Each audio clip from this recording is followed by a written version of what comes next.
Kerosene विस्फोट मामले में अब नया ट्विस्ट आया है। भाजपा विधायक दल के नेता बाबूलाल मरांडी और मंत्री बादल पत्रलेख के चुटियारो गांव के दौरे के बाद उपायुक्त आदित्य कुमार आनंद ने कहा है कि हजारीबाग में केरोसिन जलाने के दौरान हुए विस्फोट मामले में जांच के लिए भेजे गए 32 सैंपल में से 12 सैंपल के उपयोग लायक नहीं थे।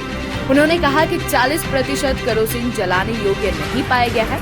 ऐसे में जिला में उपलब्ध केरोसिन ऑयल को असुरक्षित मानते हुए IOCL को वापस भेजने का निर्देश दिया गया है। जिला आपूर्ति पदाधिकारी को इस संबंध में आवश्यक निर्देश दिए गए हैं। केरोसिन तेल की जांच और उसके बाद उसके सुरक्षित उपयोग का प्रमाण पत्र मिलने के बाद ही लोगों को इसे उपलब्ध कराया जाएगा।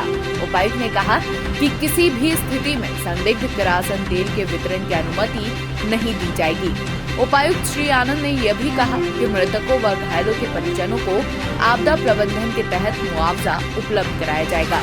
उन्होंने कहा कि केरोसिन तेल जलाने में विस्फोट मामला आग लगने से जुड़ा है। ऐसे में यह भी आपदा प्रबंधन के तहत ही आएगा। उन्होंने परिजनों को जल्द से जल्द उचित मुआवजा उपलब्ध करवाने का भी आश्वासन दिया। उन्होंने यह भी कहा कि आर्मी ट्रेनिंग कंपनी के खिलाफ पूर्व में ही प्राथमिकी दर्ज कर ली गई है और उसके लाइसेंस को रद्द करने की कार्रवाई की जा रही है।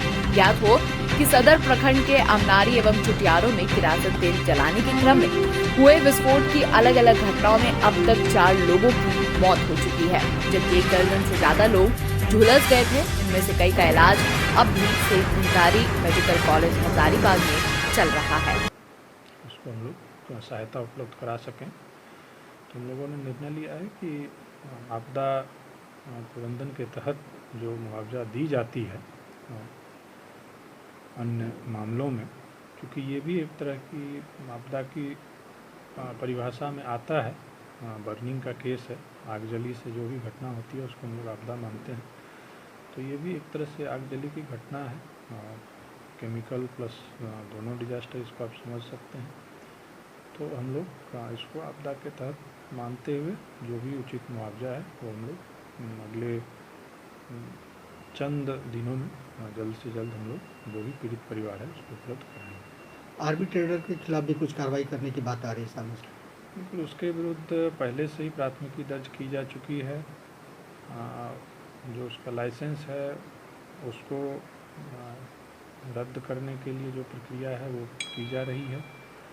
इस एजेंसी के विरुद्ध पूर्व में भी शिकायत प्राप्त रहे हैं। पूर्व में भी इसके खिलाफ कुछ कार्रवाई की गई है।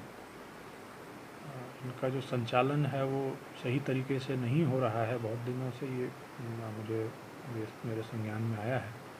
तो पूर्व के इसके क्रीडेंशियल्स को देखते हुए इस पे कड़ी कार्रवाई अपेक्षित है और वो हम सुनिश्चित करेंगे। Every welcome you've never known. Welcome to a journey you've never imagined. Welcome to Arabia, Saudi. 2 गड्ढों वाले शौचालय के बारे में सुना है? हाँ? नहीं सुना, आइए समझाते हैं।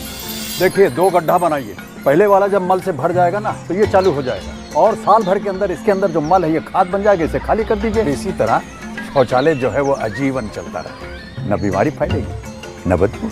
और पैसे? अरे वो सेप्टिक टैंक से कई गुना सस्ता। हाँ, क्या समझे? शौचालय 2 गड्ढों वाला ही बनवाना।